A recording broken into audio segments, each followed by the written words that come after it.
Good morning everyone, welcome to Enlighten tutorials. आज इस video में मैं सैम्पल पेपर्स मैथ्स का सेक्शन डी लेकर आई हूँ, जो कि 5 मार्क्स के लिए हैं। तो क्वेश्चन नंबर 32 को देखेंगे। To fill a swimming pool 2 pipes are to be used. ठीक है, तो मान लो क्या कि कोई स्विमिंग पूल को फिल करने के लिए 2 पाइप का यूज़ किया गया है। If the pipe of larger diameter is use for 4 hours, अगर मान लो क्या कि एक पाइप है जिसका डायमीटर 4 डायमीटर बड़ा है, तो उसको 4 घंटा लगेगा। और कोई दूसरा पाइप है जिसका डायमीटर छोटा है, उसको 9 घंटा लग रहा है। तो दोनों अगर पाइप्स को एक साथ मतलब ऑन करेंगे, तो 4 घंटे में मोटे वाले जिसका डायमीटर थिक है उस पाइप को, और 9 घंटे में जिसका डायमीटर कम है उसको लग रहा है हाफ फिल करने में पूल को। मतलब पूल हाफ फिल होगा अगर 4 घंटे में बड़े वाले डायमीटर का टैप खोलेंगे और 9 घंटे तक छोटे वाले डायमीटर का टैप खोलेंगे, तो हाफ भरेगा पुल। ठीक है, so find how long it would take for each pipe to fill the pool separately. तो हर एक पाइप को इंडिविजुअली कितना टाइम लगेगा पूरे पुल को सेपरेटली फिल करने में। If the pipe of smaller diameter takes 10 hour more than the pipe of larger diameter to fill the pull.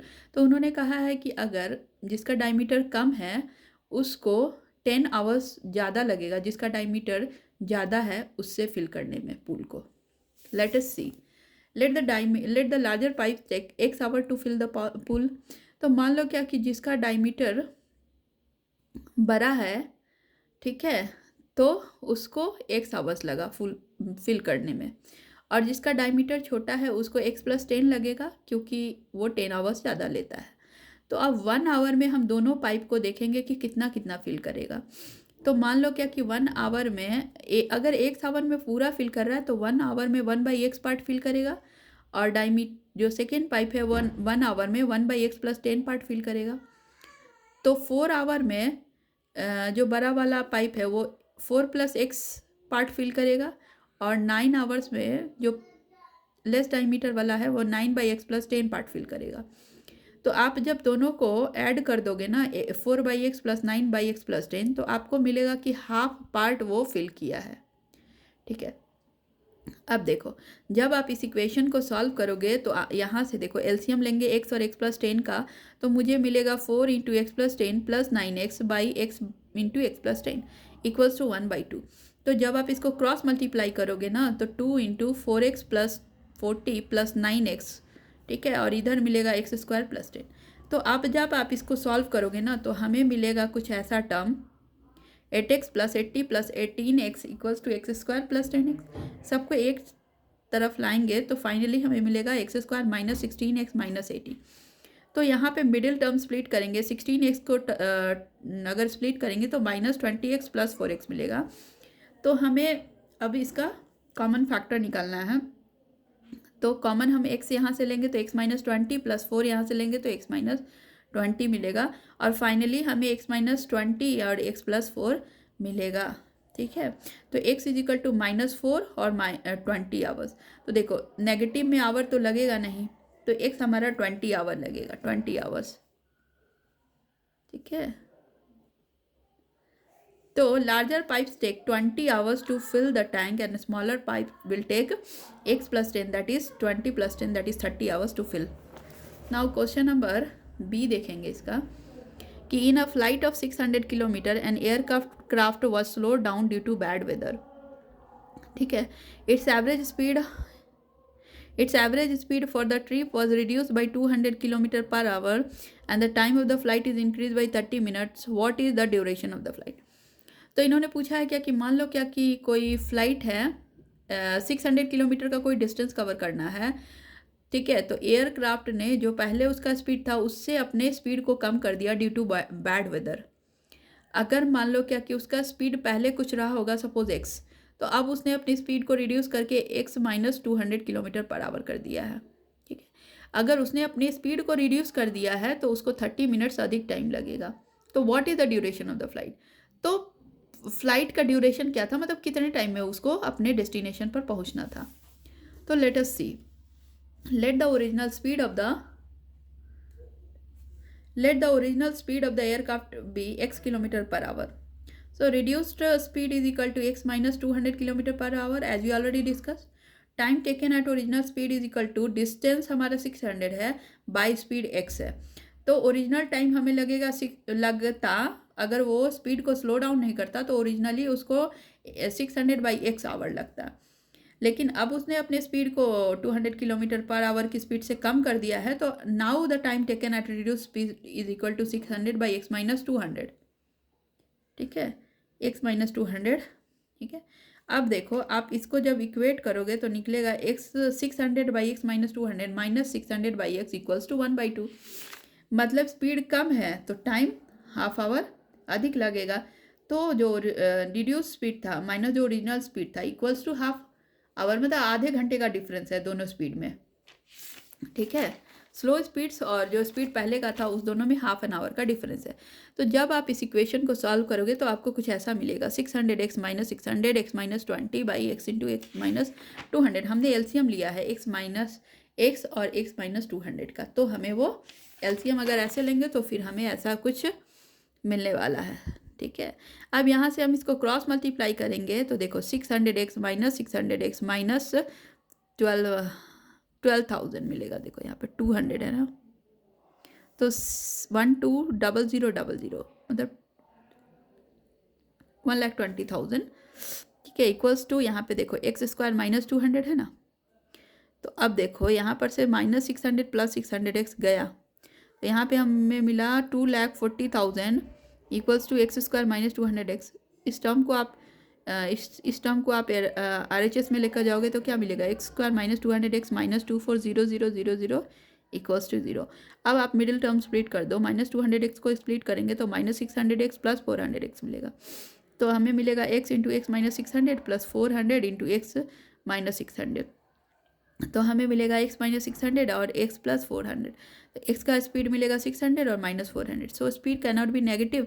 So the original speed of the aircraft is 600 kilometre per hour and duration of the flight what, duration of the flight will be equals to distance by speed that is 600 by 600 that is 1 hour. तो 1 our में destination में पहुँचना था.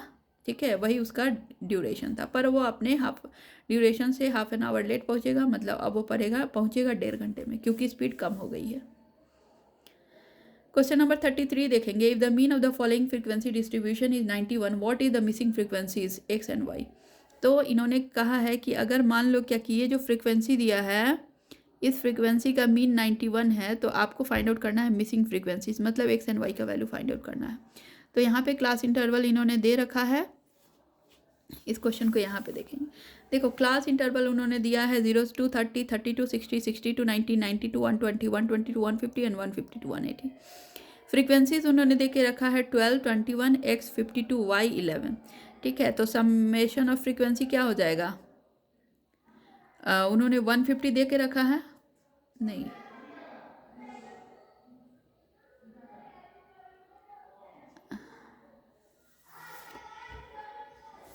Yes उन्होंने दिया है 150, summation 150. ठीक है, तो summation of frequency 150 is equal to how much, you will add this plus this plus this plus this. यहाँ पे ऐड करके लिखा हुआ है. अच्छा सॉरी, हाँ, तो आप 12 प्लस 21 प्लस 52 प्लस 11 करोगे ना तो आपको मिलेगा 96 प्लस एक्स प्लस वाई. अब 96 plus x plus y is equal to 150. तो 96 प्लस एक्स प्लस वाई 150, तो एक्स प्लस वाई 54 हमें यहाँ से मिलेगा. अब देखो, ठीक है, अब हम लोग लिखा लेंगे क्या कि एक्स आई निकालेंगे. तो एक्स आई क्या निकालते हैं, देखो 30 plus 0/2 that is 15, 60 plus 30/2 that is 45, 90 plus 60/2 75. वैसे ही एक्स आई 90 और 120 का हो जाएगा 105, और यहाँ पे 120 से 150 का 135 हो जाएगा, 150 से 180 से 165 एक्स आई हो जाएगा. अब हम लोग एफ आई एक्स आई निकालेंगे.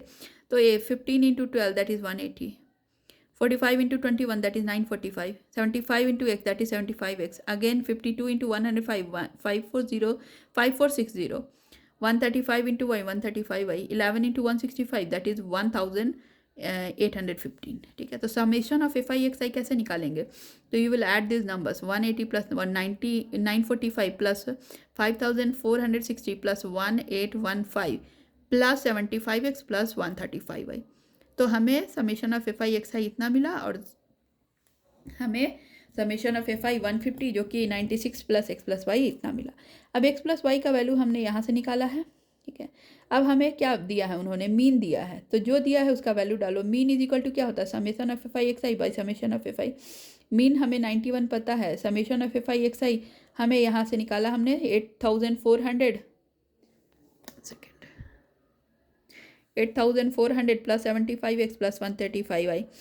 जब हम इसको यहाँ पे डालेंगे, फिर समेशन ऑफ एफ आई 150 है हमें दिया है, तो आपको अगेन एक और एक्स और वाई का वैल्यू मिलेगा जब आप इस इक्वेशन को सॉल्व करोगे। तो ठीक है, जब हम इसको सॉल्व करेंगे ना तो क्या मिलेगा, पहले 91 से 150 को मल्टीप्लाई करेंगे तो मिलेगा 13650 13650, फिर ये 8400 प्लस 75x प्लस 135। जब आप इसको सब्सट्रैक्ट करोगे तो कुछ ऐसा मिलेगा 75x plus 135y equals to 5250। तो अब आप इसमें से कॉमन निकालोगे, ठीक है, 15 कॉमन निकालोगे तो 15 5 जा 75, 15 3 जा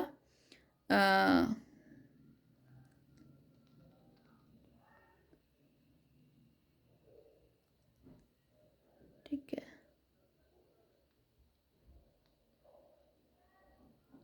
15 9 जा 135 और divided by 15 5250 divided by 15 is 350। अब क्या करेंगे ना कि ये हमारा सेकेंड इक्वेशन मिला, सो मल्टीप्लाइंग इक्वेशन 1/5। अब ये जो इक्वेशन 1 मिला है इसको हम 5 से फिर से मल्टीप्लाई करेंगे तो मिलेगा 5x plus 5y is equal to 270। अब देखो दो इक्वेशन 2 और इक्वेशन 3 मिला है, तो हम क्या करेंगे ना कि इक्वेशन 3 को 2 में से सब्सट्रैक्ट करेंगे। तो subtracting equation 3 from 2 we get 5x plus 9y equal to 350 and 5x minus 5y equals to 270। तो यहाँ से हमारा 5x और माइनस 5x कट हो जाएगा तो मिलेगा हमारा 4y इज इक्वल टू 80, तो y is equal to 20। Putting y in equation 1, x plus y 54 है तो x इज इक्वल टू 34 मिलेगा, ठीक है। सो x हमारा 34 मिलेगा। नाउ इसका और पार्ट देखेंगे। The median of the following data is 525, find the values of x and y, the total frequency is 100। तो आपको मीडियन दिया है 525 और आपको x और y का वैल्यू निकालना है अगर टोटल फ्रीक्वेंसी 100 है तो लेट अस सी। हमें क्लास इंटरवल 100 0 से 100 100 से 200 200 से 3 300 से 4 400 5 500 से 600 600 से 7 700 to 800 800 to 900 और 900 to 1000 मिला है। फ्रीक्वेंसी इन्होंने दिया है पहले वाले का 200 से 200 का 5, उसके बाद x, उसके बाद 12, उसके बाद 17, उसके बाद 20, फिर y, फिर 9, फिर 7, फिर 4। फिर कुमुलेटिव फ्रीक्वेंसी कैसे निकालेंगे, दोनों फ्रीक्वेंसी को ऐड कर देंगे तो 2 + 5 इज, फर्स्ट वाले का 2, सेकेंड वाले का 5 + 2 7, थर्ड वाले का 7 + x that is 7 + x, 7 + x + 12 that is 19 + x, 19 + x + 17 that is 36 + x। अब फिर 36 + 20 + x is 56 + x, 56 + x + y is 56 + x + y। अब 56 + x + y पे 9 ऐड करेंगे तो 65 + x + y मिलेगा। 65 में 7 ऐड करेंगे तो 72 + x + y, फिर 72 में 4 ऐड करेंगे तो 76 + x + y। तो हमें ये मिला है कुमुलेटिव फ्रीक्वेंसी। अब देखो मीडियन उन्होंने 525 दे के रखा है, सो मीडियन क्लास क्या हो जाएगा। देखो मीडियन जो दिया है ना 525 दिया है उन्होंने 525, तो मीडियन क्लास हमें इसमें देखना पड़ेगा कि क्लास साइज कहाँ कौन सा है। तो क्लास साइज 500 से 600 के बीच में 525 फॉल हो रहा है, तो मीडियन क्लास हमारा 525 हो जाएगा। अब जो मीडियन क्लास के फ्रीक्वेंसीज होते हैं उसी फ्रीक्वेंसीज को हमें फार्मूला में लेना है, ठीक है। और कुमुलेटिव फ्रीक्वेंसी इससे जस्ट ऊपर वाले फ्रीक्वेंसीज को लेते हैं, कुमुलेटिव फ्रीक्वेंसी को लेते हैं। तो कुमुलेटिव फ्रीक्वेंसी में हम 56 + x नहीं लेकर 36 + x लेंगे। तो देखो यहाँ पे मीडियन हमारा 525 है, सो मीडियन क्लास हमारा 500 से 600 होगा, ठीक है। और सिंस 76 + x + y इज 100, देखो यहाँ पे 76 + x + y है ना, वो 100 के बराबर है।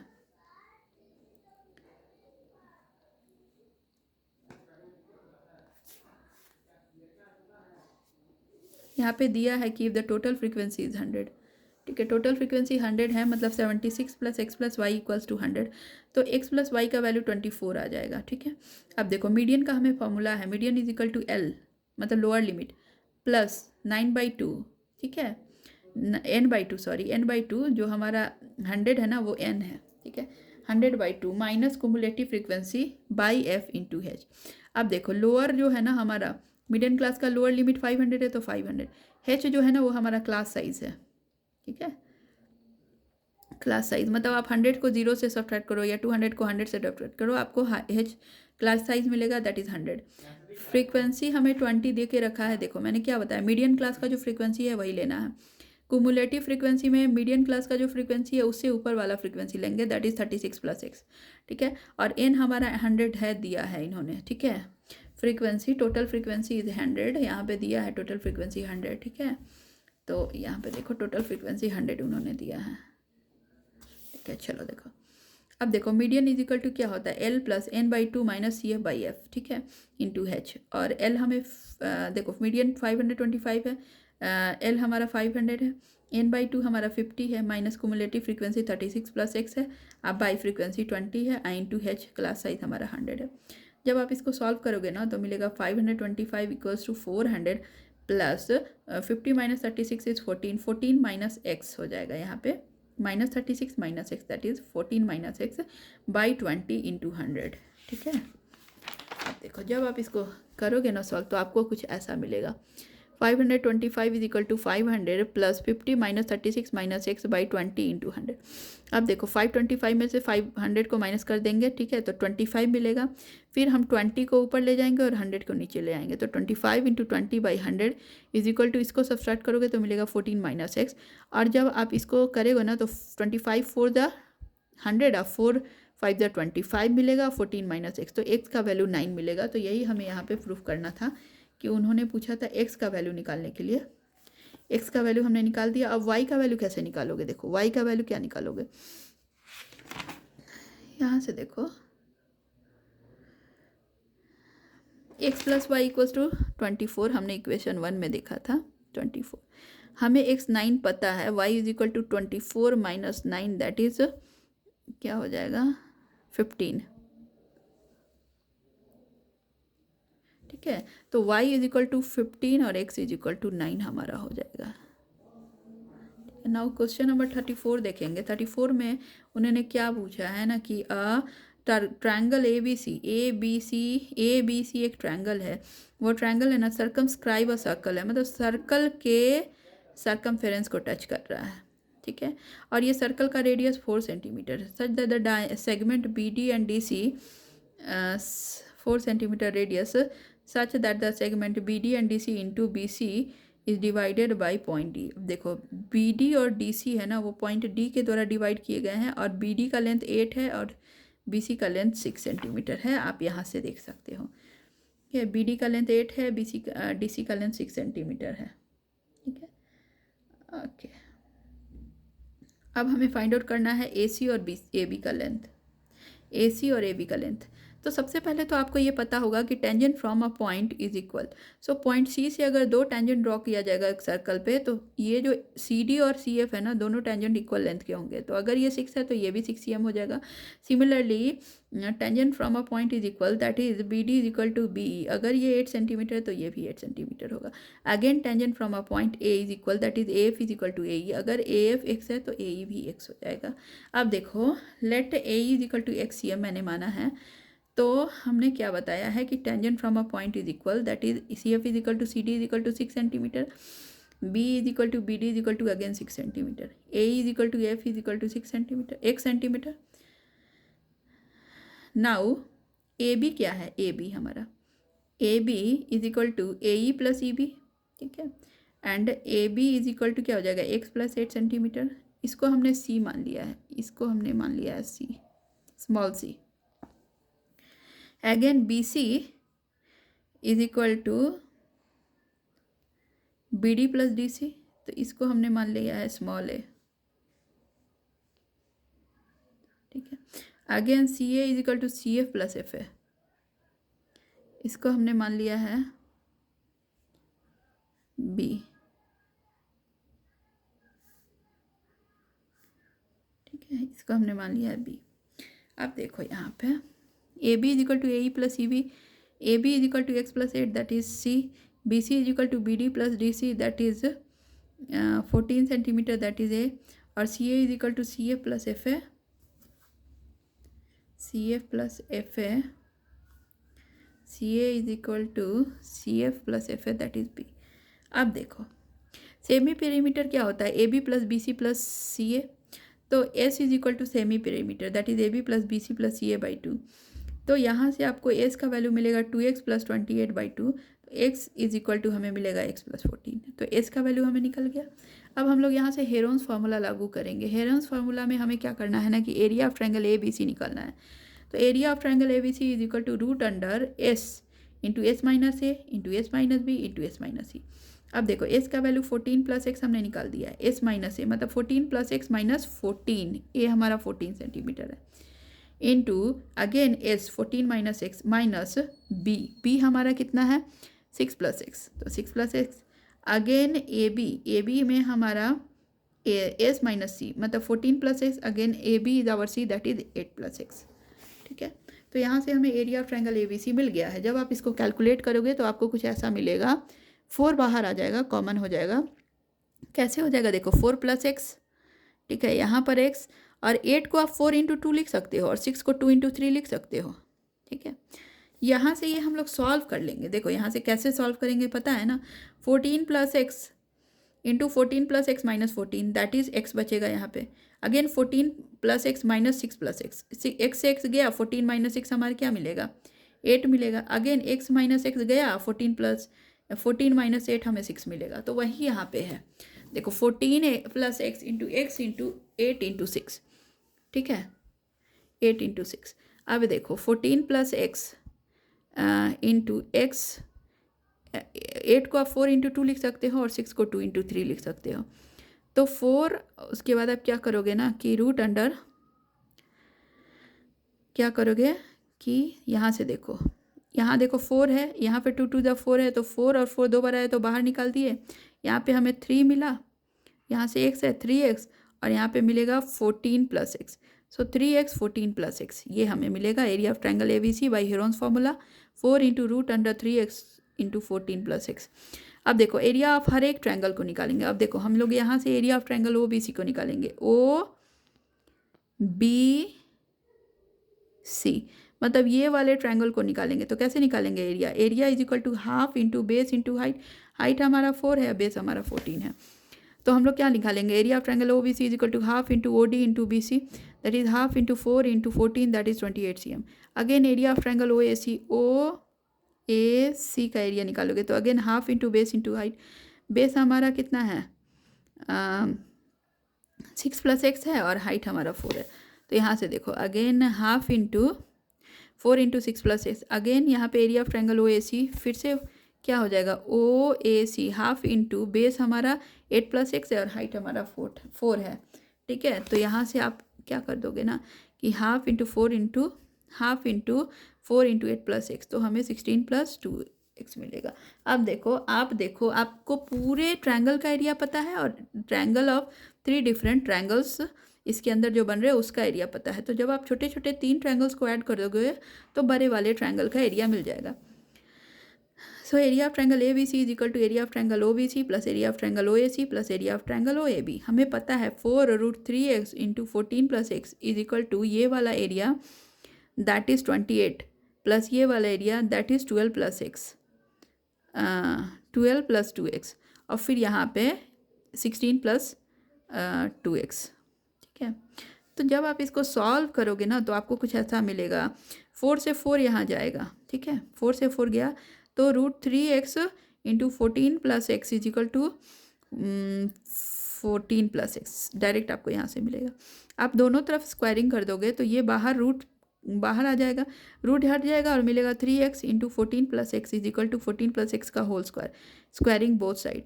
अब देखो यहाँ से देखो 14 प्लस एक्स और ये यहाँ से स्क्वायर गया तो 3x is equal to 14 plus x, तो यहाँ से आप x इज इक्वल टू 7 निकाल सकते हो। तो A B is equal to 8 plus x that is 8 plus 7 that is 15, A C is equal to 6 plus x that is 6 plus x that is 13। अब देखो ये क्वेश्चन हमारा यहाँ पे सॉल्व हो गया कि ए बी हमारा मिल गया AC मिल गया 6 प्लस एक्स और 8 प्लस एक्स, कितना मिला हमें 15 और 13 cm। क्वेश्चन नंबर 35 देखेंगे। इन क्वेश्चन नंबर 35 दिया हुआ है कि aeroplane when flying at a height of 3000 metre from the ground passes vertically above another aeroplane at an instant when the angle of elevation of two planes from the same point on the ground are 60 and 45 degree. देखो तो यहाँ पे इन्होंने point A दिया है। Point A से अगर मान लो कि आगे कोई, जैसे मैं पॉइंट ए पर हूँ और मैं देख रही हूँ, तो एक एरोप्लेन है पॉइंट डी पे और एक एरोप्लेन पॉइंट सी पे है। तो जो डी पे है ना उसका एंगल ऑफ एलिवेशन 60 डिग्री है और पॉइंट सी पे है उसका एंगल ऑफ एलिवेशन 45 डिग्री है। तो इस पॉइंट से जब मैं देख रही हूँ तो डी 60 डिग्री एंगल पे है और सी 45 डिग्री एंगल पे है। ठीक है, तो हमें पूछ रहा है कि फाइंड द वर्टिकल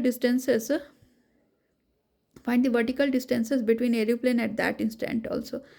तो आपको दोनों एरोप्लेन के बीच का वर्टिकल डिस्टेंस निकालना है and also find the distance of first aeroplane from the point of observation. और इस एरोप्लेन पॉइंट डी पे जो है उस पॉइंट डी पे एरोप्लेन का डिस्टेंस निकालना है पॉइंट ए से। तो सबसे पहले आप यहाँ पे देखो कि tan 45 degree is equal to, यहाँ पे देखो अगर ये एक्स सी एम है तो ये 3000 माइनस एक्स हो जाएगा सी बी। तो tan 45 is equal to C B हमारा क्या हो जाएगा, C B by A B हो जाएगा, परपेंडिकुलर बाई बेस। तो सी बी हमारा 3000 माइनस एक्स है और बेस हमारा डी है। तो tan 45 का वैल्यू 1 होता है, तो 3000 माइनस एक्स बाई डी लिख सकते हैं। तो डी हमारा क्या हो जाएगा 3000 माइनस एक्स, ये हमारा इक्वेशन 1 हो गया। ठीक है, सिमिलरली अगर मैं बड़े वाले ट्रायंगल की बात करूँ, ट्रायंगल डी बी ए में अगर tan 45 लगाएंगे तो tan 45 क्या हो जाएगा, tan 45 is equal to 3000 by D और tan 60 is equal to D B by A B. D B हमारा 3000 है, ए बी हमारा डी है और tan 60 का वैल्यू हमें दिया है √3। So tan 60 is equal to 3000 by D, that is √3 is equal to 3000 by D. So D को आप यहाँ से 3000 बाई √3 कर सकते हो। अब देखो डी का वैल्यू 3000 बाई √3 यहाँ पे है और डी का वैल्यू अगेन 3000 माइनस एक्स यहाँ पर है। तो हमें दो इक्वेशन मिला, दोनों में डी इक्वल है। तो since L H S is equal we can equate R H S. तो 3000 minus x is equal to 3000 by √3। अब देखो हम लोग क्या करेंगे ना, 3000 minus x equals to 3000 by √3। तो एक्स को उस तरफ ले जाएंगे आर एच एस में और एल एच एस में लाएंगे 3000 बाई √3। तो आप एलसीएम ले लोगे √3 से, तो √3 आ जाएगा नीचे, 3000 √3 minus 3000 is equal to x आएगा। 3000 को बाहर निकालोगे तो √3 minus 1 by √3 is equal to x आ जाएगा। अब ऊपर नीचे आप रेशनलाइज कर दोगे तो √3 से कर दो ऊपर नीचे। अब देखो यहाँ पे ये 3 बनेगा, यहाँ पे √3 आ जाएगा, √3 इंटू √3 3 बनेगा और √3 ऊपर है। तो 3 से जब आप 3000 को कट करोगे तो 1000 मिलेगा। 1000 इंटू √3 ब्रैकेट में √3 माइनस 1 आ जाएगा। ठीक है, इज इक्वल टू एक्स। तो हमें मिला एक्स का value 1000 into √3 into √3 that is 3, again 1000 into 1000 √3 into 1 that is minus 1000 √3। तो हमें क्या मिलेगा 3000 माइनस 1000 इंटू √3 का वैल्यू 1.73 इन्होंने दिया है, 1.73 या 1.732 होता है एग्जैक्ट वैल्यू।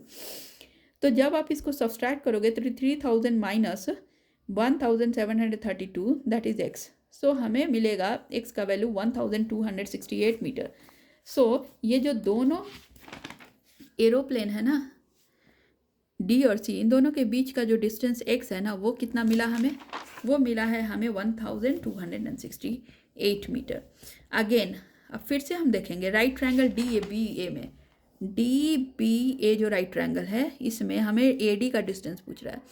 तो D sine 60 is equal to D B by A D लिख सकते हैं। तो sine 60 is equal to D B by A B.